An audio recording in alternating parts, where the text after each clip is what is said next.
ಶ್ರೀ ಗುರುಭ್ಯೋ ನಮಃ. ಹರಿ ಓಂ.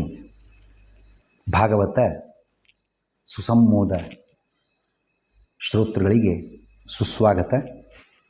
ಹಿಂದೆ ನಾವು 16ನೇಯ ಎಪಿಸೋಡ್ನಲ್ಲಿ ಸುಮಾರು 163 ಪ್ರಶ್ನೆಗಳವರೆಗೆ ಚಿಂತನೆಯನ್ನು ನಡೆಸಿದ್ದೇವೆ. ಇದೀಗ 17ನೇಯ ಎಪಿಸೋಡ್ನಲ್ಲಿ 164ನೇಯ ಪ್ರಶ್ನೆಯಿಂದ ಚಿಂತನೆಯನ್ನು ಮುಂದುವರಿಸೋಣ. ಜೀವನ್ಮುಕ್ತನು ಯಾರು? ಪ್ರಶ್ನೆ ಕೇಳಿದ್ದಾನೆ ಉದ್ಧವ. ಹೇಳಿದ ಕೃಷ್ಣ, ಅಜ್ಞಾನ, ಸಂಶಯ, ಮಿಸ್ಅಂಡರ್ಸ್ಟ್ಯಾಂಡಿಂಗ್, ತಪ್ಪು ತಿಳುವಳಿಕೆ ಎಲ್ಲವನ್ನು ಕಳೆದುಕೊಂಡು ಜ್ಞಾನ ವೈರಾಗ್ಯವನ್ನು ತುಂಬಿಕೊಂಡವನು, ನಿರ್ಲಿಪ್ತನಾದವನು, ಯಾವುದನ್ನು ಅಂಟುವಿಕೆಗಳಿಲ್ಲ, ಅಭಿಮಾನ ತ್ಯಾಗ ಮಾಡಿಬಿಟ್ರೆ ಅಂಟುವಿಕೆ ಬರಂಗನೇ ಇಲ್ಲ ಅನ್ನುವ ಸ್ಥಿತಿಯನ್ನು ಯಾರು ತಂದುಕೊಂಡಿದ್ದಾರೆ ಅವನು ಜೀವನ್ಮುಕ್ತ. ದೋಷಾಶ್ಚೈವ ಅನ್ನುವ ಗ್ರಂಥದ ಮಾತಿನಂತೆ ದೋಷಾಶ್ಚೈವ ಗುಣಶ್ಚೋಭಾವಿ ಉಭೌ ಈಶತಂತ್ರೌ ನ ಮೇ ವಶೌ. ದೋಷಗಳು ಗುಣಗಳು ಎರಡೂ ಕೂಡ ಭಗವಂತನ ಅಧೀನ. ಇತಿ ಜಾನನ್ ಅದೋಷ ಸ್ಯಾತ್ ವರ್ಜಿತೋಲ್ಪ ಗುಣೇನ ಚ. ಗುಣದೋಷಗಳು ಎರಡೂ ಹರಿ ಅಧೀನ. ಇತರರ ಪ್ರಶಂಸೆ ನಿಂದೆಗಳಿಗೆ ಪ್ರತಿಕ್ರಿಯಿಸದೆ ನಿರ್ವಿಕಾರನಾಗಿರುತ್ತಾನೆ. ಇವನು ಜೀವನ್ಮುಕ್ತ. ಯಾರ ಪ್ರಶಂಸೆ ಮಾಡಿದರೂ ಅಷ್ಟೇ, ಬಿಟ್ಟರು ಅಷ್ಟೇ. ಯಾಕೆ? ಗುಣದೋಷ ಹರಿ ಅಧೀನ. ಹಾಗೆ ನಾನು ತಲೆ ಕೆಡಿಸೋ ಅವಶ್ಯಕತೆ ಇಲ್ಲ, ತಲೆ ಕೆಡಿಸ್ಕೊಳ್ಬಾರ್ದು. ದೋಷಗಳನ್ನು ತ್ಯಜಿಸಿ ಮಹಾಗುಣವರ್ಧನೆಗೆ ಮುಂದಾಗುತ್ತಾರೆ ಜೀವನ್ಮುಕ್ತರು. ಶಾಸ್ತ್ರಜ್ಞಾನ ಪಡೆದು ವ್ಯರ್ಥಗೊಳ್ಳುವುದು ಯಾವಾಗ? ಅದನ್ನು ಹೇಳ್ತಾನೆ, ಸುಂದರವಾದ ಮಾತು. ಶಾಸ್ತ್ರಜ್ಞಾನ ಪಡೆದರೂ ಹರಿಯ ಆರಾಧನೆಯ ಅನುಷ್ಠಾನದಲ್ಲಿ ನಿಷ್ಠೆ ಇಲ್ಲ ಅಂತಾಗಿದ್ದರೆ ನರಕವೇ ಗತಿ. ಗೊಡ್ಡು ಆಕಳು ಸಾಕಿದಂತೆ ವ್ಯರ್ಥ ಪರಿಶ್ರಮ. ಪ್ರವಚನ ಮಾಡ್ತಾನೆ, ಪಾಠ ಹೇಳ್ತಾನೆ, ನಾಟಕ ಮಾಡ್ತಾನೆ, ಎಲ್ಲ ಬೇಕಾದ್ದೆಲ್ಲ. ಆದರೆ ನಿಜವಾದ ಹರಿಯ ಅನುಷ್ಠಾನದಲ್ಲಿ ನಿಷ್ಠೆನೇ ಇಲ್ಲ ಅಂತಾಗಿದ್ದರೆ ಎಲ್ಲ ವ್ಯರ್ಥ. ಇಲ್ಲೊಂದು ಮಾತು ಬರ್ತಾ ಇದೆ, ಗೊಡ್ಡು ಆಕಳು ಸಾಕಣೆ ವ್ಯರ್ಥ ಅಂತ. ಹೇಗೆ? ಆಕಳು ಪೂಜೆ ಮಾಡಿದ್ರೂ, ದರ್ಶನ ಮಾಡಿದ್ರೂ, ಅದಕ್ಕೊಂದಿಷ್ಟು ಮೇವು ಕೊಟ್ಟು ಮೈ ತಿಕ್ಕಿದ್ರೂ ಪುಣ್ಯ ಇದೆ ಅಂತ ಅನ್ನುವಾಗ ಮತ್ತು ಆಕಳು ಸಾಕಣೆ ವ್ಯರ್ಥ ಅಂತ ಅಭಿಪ್ರಾಯ ಏನು? ಅದಕ್ಕೆ ಶ್ರೀಮದಾಚಾರ್ಯರು ದುಗ್ಧದೋಹಾಂತು ಗಾಂ ರಕ್ಷೇತ್ ಕ್ಷೀರ ಮಾತ್ರ ಪ್ರಯೋಜನ ಯಥಾ ತದ್ವದ್ಧರೇರಪ್ ಅನ್ಯತ್ ವಾಚೋಧಾರಣ ಮಿಷ್ಯತೆ. ಹರಿವಂಶದ ಮಾತಿದು. ಗೋಸೇವೆ, ಗೋರಕ್ಷಣೆ ಪುಣ್ಯಪ್ರದ ಅನ್ನುವ ಭಾವನೆ ಇದ್ದವನಿಗೆ ಆ ಸಮಸ್ಯೆ ಇಲ್ಲ. ಆ ಭಾವನೆ ಇಲ್ಲ. ಕೇವಲ ಹಾಲಿನ ಲಾಭಕ್ಕೋಸ್ಕರ ಆಕಳು ಕಟ್ಟಿದ್ದಾನೆ. ಅವನಿಗೆ ಯಾವುದೂ ಕಲ್ಪನೆ ಇಲ್ಲ. ಅವನಿಗೆ ಗೋರಕ್ಷಣೆ ಮಾಡಿದರೆ, ಗೋ ಸೇವೆ ಮಾಡಿದರೆ ಪುಣ್ಯ ಬರ್ತದೆ, ಆ ಬುದ್ಧಿ ಇಲ್ಲ ಅವನಿಗೆ. ಅವನಿಗೆ ಹಾಲು ಬರ್ತದೆ, ಆಕಳು ಹಾಲು ಕೊಡ್ತದೆ, ಮಾರಬೇಕು, ಲಾಭ ಮಾಡ್ಕೋಬೇಕು, ಇಷ್ಟೇ ಬುದ್ಧಿ ಇರ್ತಕ್ಕಂಥವನಿಗೆ ಅಕಸ್ಮಾತ್ ಅವನು ಗೊಡ್ಡು ಆಕಳು ಕಟ್ಟಿಕೊಂಡಿದ್ದ ಅಂದರೆ ಸುಮ್ಮನೆ ಅದಕ್ಕೆ ಹುಲ್ಲು ಹಾಕೋದು, ನೀರು ಹಾಕೋದು ಎಲ್ಲ ವ್ಯರ್ಥ ಅಂತ ಅರ್ಥ. ಹಾಗೆ ಹರಿಯ ಗುಣಗಾನ ಭಕ್ತಿಗಳು ಇಲ್ಲದೇ ಇದ್ದರೆ ಶಾಸ್ತ್ರಾಧ್ಯಯನ ಮಾಡಿದರೂ ಕೂಡ ಅದು ದುಃಖಕ್ಕೆ ಕಾರಣವಾಗುತ್ತದೆ. ಹಾಗಾದರೆ ನಾವು ಸಾಧನೆಗೆ ಸಜ್ಜಾಗೋದು, ರೆಡಿ ಫಾರ್ ಸಾಧನೆ ಹೇಗೆ? ಶಾಸ್ತ್ರಾರ್ಥ ಚಿಂತನ ಮಂಥನಗಳಿಂದ ಎಲ್ಲ ರೀತಿಯ ತಪ್ಪು ತಿಳುವಳಿಕೆ, ಮಿಸ್ಅಂಡರ್ಸ್ಟ್ಯಾಂಡಿಂಗ್ ಕಳೆದುಕೊಂಡು ಹರಿಯಲ್ಲಿ ಏಕಾಗ್ರತೆ ಮನಸ್ಸನ್ನು ಇಟ್ಟು, ಆಗಲಿದಂತಾನೆ ಫಲದಾಸೆ ಬಿಟ್ಟು ನಿಷ್ಕಾಮ ಕರ್ಮಾಚರಣೆ, ಶ್ರೀ ವಿಷ್ಣು ಪ್ರೇರಣೆಯ ಶ್ರೀ ವಿಷ್ಣು ಪ್ರೀತ್ಯರ್ಥಂ ಕರ್ತವ್ಯ ನಿರತನಾಗುವುದೇ ಇದೇ ಸಾಧನೆಗೆ ಸಜ್ಜಾಗತಕ್ಕಂಥ ಕ್ರಮವಾಗಿದೆ. ಎಲ್ಲ ರೀತಿಯ ತಪ್ಪು ತಿಳುವಳಿಕೆಯನ್ನು ಕಳೆದುಕೊಳ್ಳಬೇಕು ಅಂತ ವಿಷಯ ಪ್ರಸ್ತಾಪ ಆಯಿತು. ತಪ್ಪು ತಿಳುವಳಿಕೆ ಯಾವುದು? ವಿವೇಕ ಗ್ರಂಥ ಹೇಳುವಂತೆ ಜೀವಸ್ಯ ಈಶತ್ವ ವಿಜ್ಞಾನಂ ಜೀವಾನಾಂ ಏಕತಾ ತಥಾ ಈಶಸ್ಯ ಬಹುತಾ ಜ್ಞಾನಂ ಮುಂತಾದ ವಿವೇಕ ಗ್ರಂಥದ ಮಾತನ್ನು ನೋಡೋದು ಅಂತಾಗಿದ್ದರೆ ನಾನಾ ರೀತಿಯ ತಪ್ಪು ಕಲ್ಪನೆಗಳು ಉಂಟು. ಯಾವುದದು? ಜೀವನನ್ನು ಪರಮಾತ್ಮ ಅಂತ ತಿಳ್ಕೊಳ್ಳೋದು. ನಾನೇ ಪರಮಾತ್ಮ, ಎಲ್ಲ ಜೀವರು ಒಬ್ಬನೇ, ಬೇರೆ ಬೇರೆ ಏನಿಲ್ಲ, ಎಲ್ಲರೂ ಒಂದೇ. ಪರಮಾತ್ಮನು ಬ್ರಹ್ಮ, ಬರೀ ಹರಿಯಲ್ಲ, ನಾರಾಯಣಲ್ಲ, ಬ್ರಹ್ಮನೂ ಪರಮಾತ್ಮ, ವಿಷ್ಣು, ಶಿವ, ಸ್ಕಂದ, ವಿನಾಯಕ, ಅನೇಕ ಪರಮಾತ್ಮರಿದ್ದಾರೆ. ಹರಿ ಅಂದರೆ ಸಾಮಾನ್ಯ ದೇವ ಅಷ್ಟೇ, ಅವನೊಬ್ಬವ. ಸೂರ್ಯ ಚಂದ್ರ ಇದ್ದಾಗ ಅವನೊಬ್ಬವ ಅಂತ ಇವೆಲ್ಲ ಮಿಸ್ಅಂಡರ್ಸ್ಟ್ಯಾಂಡಿಂಗ್, ಬೇರೆ ಬೇರೆ ಫಾರಮ್. ಹರಿಯಲ್ಲಿ ಮನಸ್ಸು ನಿಶ್ಚಲಗೊಳಿಸುವುದು ಅಸಾಧ್ಯವಾದರೆ ಏನು ಮಾಡಬೇಕು ಅನ್ಕೋತೀವಿ. ಅಷ್ಟಲ್ಲ, ಪ್ರಯತ್ನ ಮಾಡೋಣ, ಪ್ರಾರಂಭ ಮಾಡೋಣ. ಯಾಕೋ ಕಾನ್ಸಂಟ್ರೇಟ್ ಮಾಡೋದೇ ಕಷ್ಟ ಆಗಿಬಿಡ್ತದೆ. ಏನು ಮಾಡೋಕೆ ಆವಾಗ? ಅದಕ್ಕೂ ಉಪಾಯ ಹೇಳಿದ ಕೃಷ್ಣ ಉದ್ಧವನಿಗೆ. ಯಾವುದೇ ಕಾರ್ಯವನ್ನು ಮಾಡುವಾಗ ಪ್ರಾರಂಭದಲ್ಲಿ ಇಷ್ಟಾರು ಮಾಡ್ಕಡಿಗೆ ಶ್ರೀ ವಿಷ್ಣು ಪ್ರೇರಣೆಯ ಶ್ರೀ ವಿಷ್ಣು ಪ್ರೀತ್ಯರ್ಥಂ ಅಂದರೆ ಎಲ್ಲವೂ ಹರಿಪ್ರೇರಣೆಯಿಂದ ಹರಿಪ್ರೀತಿಗಾಗಿ ಸಂಕಲ್ಪ ಮಾಡಿ ಫಲದ ಆಸೆ ಬಿಟ್ಟು ಕರ್ತವ್ಯವನ್ನು ಆಚರಿಸು. ಸಂಧ್ಯಾ ವಂದನೆ ಮಾಡ್ತಿದ್ದಿ, ದೇವ್ರ ಪೂಜೆ ಮಾಡ್ತೀವಿ, ಸ್ನಾನ ಮಾಡ್ತೀವಿ, ದೇವರಿಗೆ ಪ್ರದಕ್ಷಿಣೆ ನಮಸ್ಕಾರ ಮಾಡ್ತೀವಿ, ಯಾರಿಗೂ ದಾನ ದಕ್ಷಿಣೆ ಕೊಟ್ಟು ಏನು ಬೇಕಾದಿರಲಿ. ಅದನ್ನು ಮಾಡುವಾಗ ನಾನು ಮಾಡಿದ್ದೆ ಅಂತ ಅಂದ್ಕೊಳ್ಳಿಕ್ಕೆ ಹೋಗಬೇಡ. ಆ ಫಲಕ್ಕೋಸ್ಕರ ಅಂತೂ ಯೋಚನೆ ಬೇಡ. ಶ್ರೀ ವಿಷ್ಣು ಪ್ರೇರಣೆಯ ಶ್ರೀ ವಿಷ್ಣು ಪ್ರೀತ್ಯರ್ಥಂ ಒಂದು ಪ್ರದಕ್ಷಿಣೆ ನಮಸ್ಕಾರ ಬೇಕಾದಿರಲಿ. ಹಾಗೆ ರಾತ್ರಿ ಮಲಗುವಾಗ ಪ್ರಾತಃ ಪ್ರಭೃತಿ ಸಾಯಾಂತಂ ಸಾಯಾದಿ ಪ್ರಾತರಂ ತಥಾ ಯತ್ ಕೃತಂತು ಜಗನ್ನಾಥ ತದಸ್ತು ತವ ಪೂಜನಂ.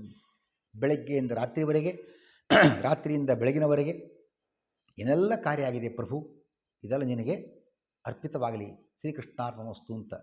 ಹೀಗೆ ಬ್ಯಾಂಕಿನಲ್ಲಿ 2-3 ದುಡ್ಡು ತುಂಬೋದಿತ್ತು, ಒಂದೇ ಚಲನ ತುಂಬಬಹುದು ನನಗೆ. ಹಾಗೆ ಒಂದೇ ಚಲನ್ನಲ್ಲಿ ರಾತ್ರಿ ಮಲಗ ಒಮ್ಮೆನೇ ಕೃಷ್ಣಾರ್ಪಣಮಸ್ತು ಅಂತ ಅರ್ಪಣೆ ಮಾಡಿದರೂ ಸಾಕು ಪ್ರಾರಂಭದ ಹಂತದಲ್ಲಿ. ಆವಾಗ ಆಸೆ ಬಿಟ್ಟು, ಫಲವನ್ನು ಬಿಟ್ಟು ನಿಷ್ಕಾಮ ಕರ್ಮಾಚರಣೆ ಮಾಡಿ ಅರ್ಪಣೆ ಮಾಡಿದಾಗ, ಇದು ಮೊದಲನೇ ಸ್ಟೆಪ್ಪು, ಇದು ಒಂದು ಕ್ರಮ. ಮುಂದೆ ಅದೇ ಸ್ವಲ್ಪ ಮುಂದಿನ ಹಂತಕ್ಕೆ ಪ್ರೇರಣೆ ಕೊಡ್ತದೆ. ಯಾವುದದು? ಸಜ್ಜನ ಸಂಘ. ಅಲ್ಲಿ ಸಜ್ಜನ ಸಂಘ ನಡೀತಾ ಇದೆಯಪ್ಪ, ಏನೋ ಪ್ರವಚನ ನಡೀತಾ ಇದೆ, ಪಾಠ ನಡೀತಾ ಇದೆ, ಸ್ವಲ್ಪ ಕೇಳೋಣ, ಓದೋಣ, ಹರಿಕಥೆಯ ಶ್ರವಣ ಮನನಾದಿಗಳ ಮೂಲಕ ಹರಿಭಕ್ತಿ ಪಡೆದು ಹಂತ ಹಂತವಾಗಿ ಆ ಉಪಾಸನೆಯನ್ನು ತಂದುಕೊಂಡ್ರೆ ಅವನು ಮುಕ್ತನಾಗ್ತಾನೆ. ಹೌದು, ಸಜ್ಜನ ಸಂಘ ಅಂತ ವಿಷಯ ಬಂತು. ಯಾರು ಸಜ್ಜನರು? ಇವತ್ತಿನ ಕಾಲದಲ್ಲಿ ಹುಡುಕೋದೇ ಕಷ್ಟ. ದುರ್ಬಿನಿಟ್ಟುಕೊಂಡು ನೋಡಿದ್ರೂ ಸಿಗೋದಿಲ್ಲ. ಎಲ್ಲರೂ ಹೇಳ್ಕೊತಾರೆ ಸಜ್ಜನರು ಅಂಥೇಳಿ. ಯಾರು ಸಜ್ಜನರು? ಕೆಲವು ಸರ್ನೇಮು ಇರ್ತದೆ, ಸಜ್ಜನರ್, ಕೆಲವು ಹೆಸರು ಇರ್ತದೆ. ಯಾರು ಸಜ್ಜನರು?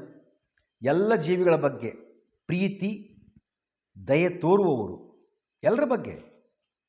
ಶುನಿಚೈವ ಶ್ವಪಾಕೇಚ ಪಂಡಿತ ಸಮದರ್ಶನ ಅಂತ ಹೇಳುವಂತೆ ಎಲ್ಲರೂ ಇರಲಿ. ದ್ರೋಹವೆಸಗದವರು, ಯಾರಿಗೂ. ದ್ವಂದ್ವ ಸಹಿಷ್ಣುಗಳು. ದ್ವಂದ್ವ ಅಂದರೆ ಜೋಡಿ ಅಂತ ಅರ್ಥ. ಏನು ಜೋಡಿ? ಸುಖ ದುಃಖ, ಲಾಭ ಅಲಾಭ, ಅಂದರೆ ಲಾಭ ನಷ್ಟ.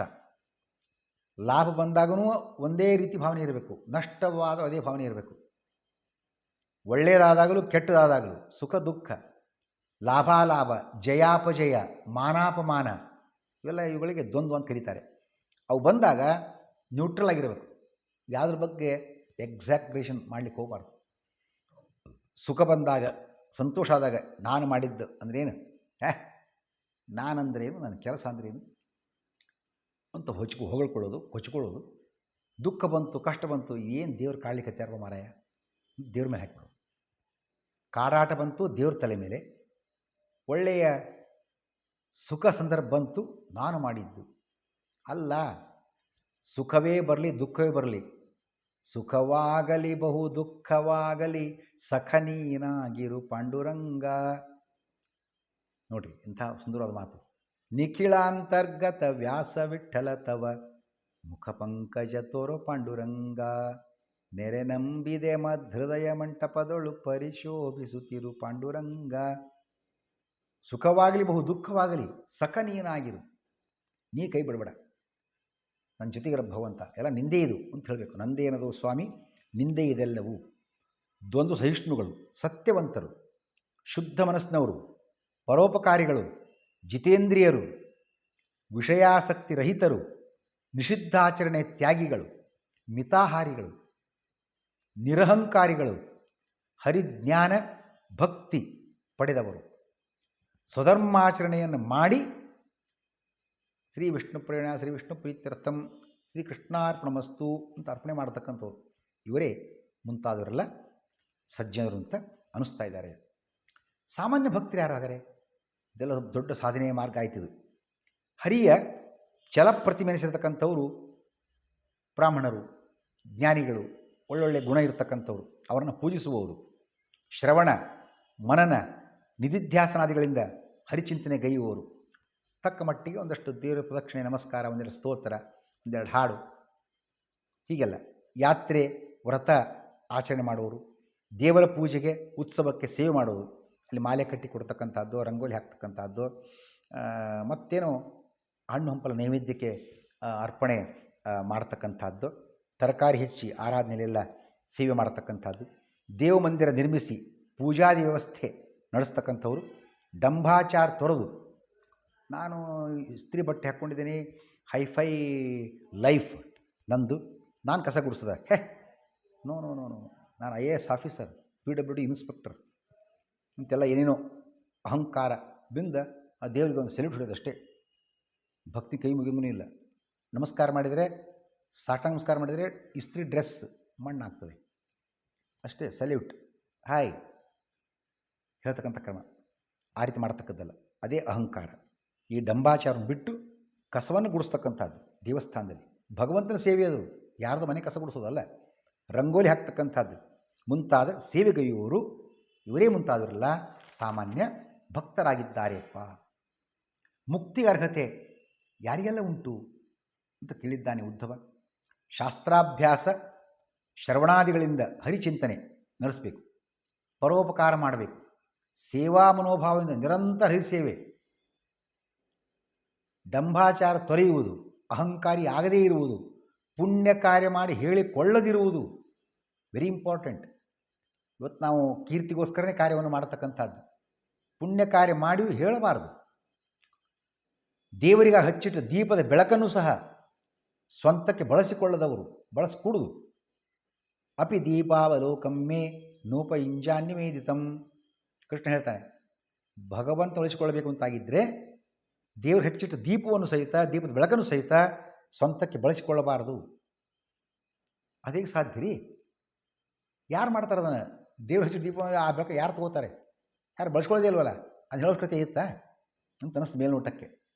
ಇದು ಅವತ್ತಿನ ಕಾಲದ ಮಾತು. ಅಂದರೆ ಇನ್ನೂ ಲೈಟ್ ಬಂದಿರಲಿಲ್ಲ, ಎಲೆಕ್ಟ್ರಿಸಿಟಿ ಎಲ್ಲ. ಆವಾಗ ದೀಪ ಹಚ್ಚಿಟ್ಟಿದ್ರು ದೇವ್ರ ಮುಂದೆ.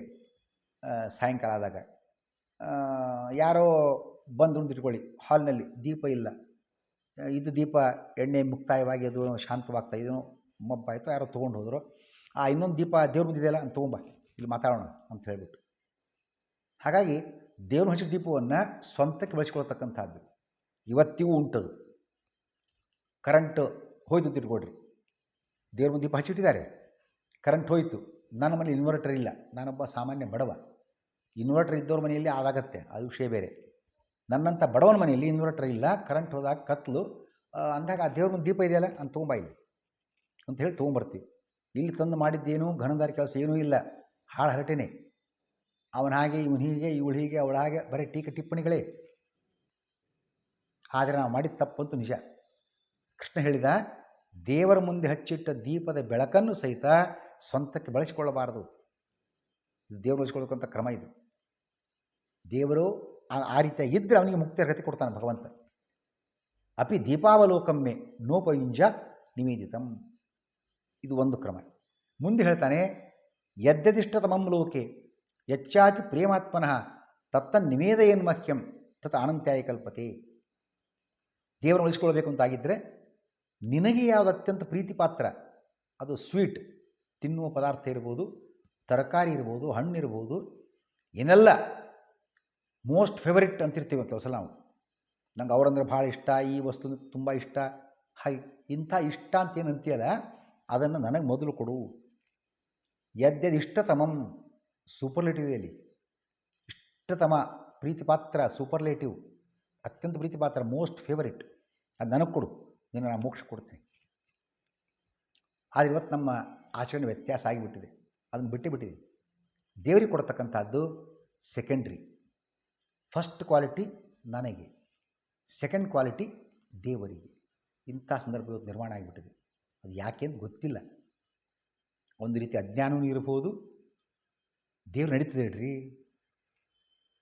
ಅಂತ. ದೇವ್ರು ನಡೀತದೆ, ನಮಗೆ ನಡೆಯೋದಿಲ್ಲ. ಬಿಸಿ ಬಿಸಿ ಜೋರಾಗಿ ಇರತಕ್ಕಂಥದ್ದು ನೈವೇದ್ಯಕ್ಕೆ ಇಟ್ಬಿಟ್ರೆ ನಡೀತದೆ. ಸ್ವಲ್ಪ ಏನೋ ವಾಸನೆ ಬರ್ತಾ ಇದೆ, ನೈವೇದ್ಯಕ್ಕೆ ನಡೀತದೆ. ತುಂಬ ಆರಿ ಹೋಗಿ ತಣ್ಣಗಾಗಿದೆ, ನಡೀತದೆ. ಹೀಗೆಲ್ಲ ಏನೇನು ನೈವೇದ್ಯಕ್ಕೆ ನಡೀತದೆ. ಹಣ್ಣು ಸ್ವಲ್ಪ ಏನೋ ಕೊಳತಾಗಿದೆಯೋ ಅಥವಾ ಮತ್ತೇನೋ ಪೆಟ್ಟು ಬಿದ್ದೆಯೋ ನೈವೇದ್ಯಕ್ಕೆ ನಡೀತದೆ ಹೇಳ್ರಿ. ಇಂಥ ಒಂದೇನೋ ತಿರಸ್ಕಾರ ಭಾವನೆ, ತುಚ್ಛ ಭಾವನೆ ಆಗಿಬಿಟ್ಟಿದೆ. ಇನ್ನೂ ಸ್ವಾರಸ್ಯವಾದ ಮಾತು ಅಂತ ನೋಡುವಂತಾಗಿದ್ದರೆ, ದೇವರ ಪೂಜೆಗೆ ಊದಿನ ಕಡ್ಡಿ ತರಬೇಕಾಗಿದೆ. ತರಲಿಕ್ಕೆ ಹೋಗ್ತೀವಿ ಅಂತ ಇಟ್ಕೊಳ್ಳೋಣ ಮಾರ್ಕೆಟಿಗೆ. ಆ ಕಿರಾಣಿ ಶಾಪ್ನಲ್ಲಿ ಹೇಳ್ತೀವಿ, ನೋಡಪ್ಪ ದೇವ್ರ ಪೂಜೆಗೆ ಊದಿನ ಕಡ್ಡಿ ಬಂಡ್ಲು ಕೊಡೋ ಅಂತ. ಅವ್ನು ಕೇಳ್ತಾನೆ, ದೇವರ ಪೂಜೆ daily use sir? Yes, daily use. Daily ಯೂಸ್ಗೆ ಕೊಡ್ತಾನೆ. 10 ರೂಪಾಯಿಗೆ 100 ಕಡ್ಡಿ. ಇದು ಡೈಲಿ ಯೂಸ್. ದೇವರ ಮುಂದೆ ಊದಿನ ಕಡ್ಡಿ ಹಚ್ತಕ್ಕಂಥದ್ದು. ಬರೀ ಹೊಗೆ ಎಬ್ಸೋದು, ಅಲ್ಲಿ ಸ್ಮೆಲ್ ಇಲ್ಲ, ಏನೂ ಇಲ್ಲವೇ ಇಲ್ಲ. ಇನ್ನೊಂದು ಬೇರೆ ಬೇಕಪ್ಪ ಚೆನ್ನಾಗಿರೋದು. ನಾಡದ್ದು ಮೊನ್ನೆ ಮದುವೆ ಆಗಿದೆ ಮಗಳದು, ಅಳಿಯ ಬರೋರಿದ್ದಾರೆ, ಮಗಳು ಎಳೆ, ಅದೊಂದು ಬೇರೆ ಪ್ಯಾಕೆಟ್ ಇದೆ ಸರ್. ಅದು 100 ರೂಪಾಯಿಗೆ 10 ಕಡ್ಡಿ.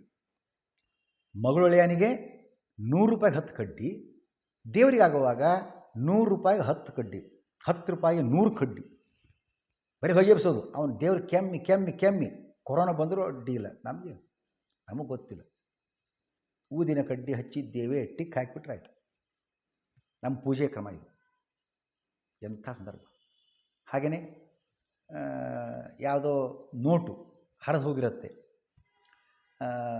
ಚಿಲ್ಲರೆ ಎಲ್ಲೋ ನೆಜ್ಜುಗುಜ್ಜಾಗಿರುತ್ತೆ, ಸೌಕಳಿ ನಾಣ್ಯ, ಅದನ್ನು ಭಾಗವತ ಮಂಗಳ ದೇವರ ಹುಂಡಿ ಕಾಣಿಕೆ ಹಾಕಿಬಿಡೋದಲ್ಲಿ. ಅಲ್ಲಿ ಯಾರು ಕೇಳೋದಿಲ್ವಲ್ಲ. ಹರಿದ ನೋಟು ತೋಳೋದಿಲ್ಲ ಪೇಟೆಯಲ್ಲಿ. ಆಮೇಲೆ ಈ ನೆಜ್ಜುಗುಜ್ಜಾದ ನಾಣ್ಯವನ್ನು ತಗೊಳ್ಳೋದಿಲ್ಲ, ಅದು ಇಲ್ಲಿ ಹಾಕಿ. ದೇವರ ಪ್ರೀತಿಗೆ ಆಗತ್ತಾ? ಮನೇಲಿ ತುಪ್ಪ ನೀಟಿದ್ದು ಇಟ್ಕೊಳ್ಳೋಣ, ತುಂಬ ಸಮಯ ಆಗಿದೆ, 8-10 ತಿಂಗಳು, ಸ್ವಲ್ಪ ಏನೋ ಅಡ್ಡ ವಾಸನೆ ಸ್ಮೆಲ್ ಬರ್ತಾ ಇದೆ, ಅದನ್ನು ಹೊರಗೆ ಚೆಲ್ಲೋ ಹಾಗೂ ಇಲ್ಲ. ಯಾಕೆಂದರೆ 4,500 ರೂಪಾಯಿ kg ತುಪ್ಪ. ಏನು ಮಾಡೋಣ? ಚಿಂತೆ ಬೇಡ, ನಾಡದ್ದು ಶ್ರಾದ್ದ ಇದೆ ಮನೆಯಲ್ಲಿ. ಹೇಗೂ ಆವಾಗ ಬ್ರಾಹ್ಮಣರು ಕರೆದ್ರಾಯಿತು, ಆವಾಗ ಅದನ್ನೇ ಬಳಸಿಬಿಟ್ರಾಯ್ತು. ಅದನ್ನ ಹಾಕಿಬಿಟ್ರೆ ಮುಗೀತು, ನಡಿ. ಅವ್ರದ್ದು ಆಯಿತು, ಇವ್ರದ್ದು ಆಯಿತು ಶ್ರಾದ್ದ. ತಿಂದವ್ರು ಗಂಟ್ಲು ಹಿಡ್ಕೊಳ್ಳಿ, ಬೇಕಾದ್ರೆ ಹಾಕ್ಕೊಳ್ಳಿ, ಆಮೇಲೆ ಮಾಡೋಣ.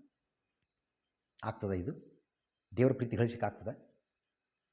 ಮನೆಯಿಂದ ಸಾಗಿ ಹಾಕಬೇಕಾಗಿರತಕ್ಕಂಥದ್ದನ್ನು ನಾವು ಅದನ್ನು ದಾನ ದಕ್ಷಿಣೆ ಕೊಟ್ಟಿದ್ದೇವೆ, ಶ್ರಾದ್ದ ಮಾಡಿದ್ದೇವೆ, ಹಾಗೆ ಹೀಗೆ ಅಂತ ಅದೊಂದು ಬ್ರ್ಯಾಂಡ್ ಲೇಬಲ್ ಹಾಕಿಬಿಟ್ಟು ಆ ವಸ್ತುವನ್ನು ಕಳಿಸಿಬಿಟ್ಟಿದ್ದೀವಿ. ಪೂಜೆ ಆಗ್ತದ? ಆಗೋದೇ ಇಲ್ಲ. ಶ್ರದ್ಧೆಯಿಂದ ಮಾಡತಕ್ಕಂಥದ್ದೇ ಶ್ರಾದ್ದ. ಶ್ರದ್ಧೆಯ ಯತ್ಕರಿತೆ ತದು ಶ್ರಾದ್ದಂ. ಹಾಗಾಗಿ ಇವತ್ತು ನಮ್ಮ ಎಲ್ಲ ಆಚರಣೆಗಳಲ್ಲಿ ಇಂಥ ವ್ಯತ್ಯಾಸ ಆಗಿಬಿಟ್ಟಿದೆ. Knowingly annoyingly. ಅದು ಹೆಚ್ಚಿನ ವಿವರಣೆ ಇಲ್ಲಿ ಬೇಡ.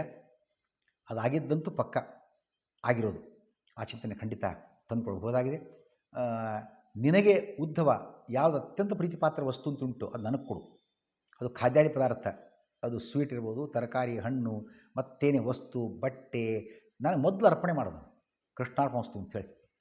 ಹರಿಸೇವೆಗಾಗಿ ಯಾರು ಅರ್ಪಿಸ್ತಾರೆ, ಸಕಲ ಭೋಗ ಸಾಮಗ್ರಿಯನ್ನು ಬಂಧು ಮಿತ್ರರು ಸಹಿತ ಎಲ್ಲರನ್ನೂ ಕೂಡ ಪರಸ್ಮೈ ಸನ್ನಿವೇದಯೇತ್. ನಿತ್ಯೆಲ್ಲವೂ ಕೂಡ ತನ್ನ ಹೆಂಡತಿ, ಮಕ್ಕಳು, ಮನೆ, ಮಠ, ಆಸ್ತಿ ಕೃಷ್ಣಾರ್ಪಣಮಸ್ತು. ದೇವ ನೀನು ಕೊಟ್ಟದ್ದಿದು, ನಿಂದೇ ಇದೆಲ್ಲವೂ, ತಗೋ ಕೃಷ್ಣಾರ್ಪಣ ವಸ್ತು ಅರ್ಪಣೆ ಮಾಡಬೇಕು.